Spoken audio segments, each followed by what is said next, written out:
everyone, welcome back to Sunny Live Channel. Thank you so much guys for tuning in. I'm back again with Mzansi Soapie Stories, and today we are talking about Generation The Legacy.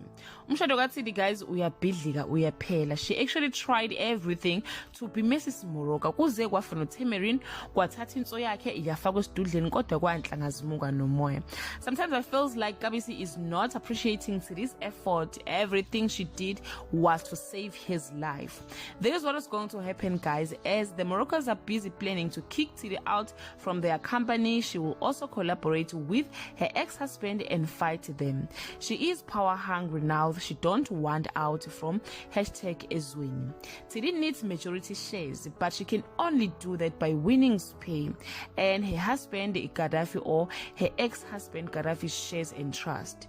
Although Gaddafi and Thidi are not getting along, but they are both power hungry.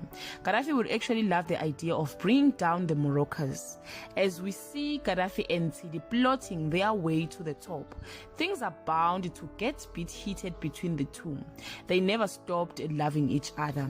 Does this mean we could possibly see the two giving their relationship another chance? Actually guys, uKabisi and Thidi amanzi no paraffin, angazi babekade behlanganiswe yini nje kwasekuqaleni. She belonged to Gaddafi. Do leave your comment below and share your feeling about Thidi and Gaddafi giving their marriage another chance. Thank you so much for watching. See you on my next upload. Bye.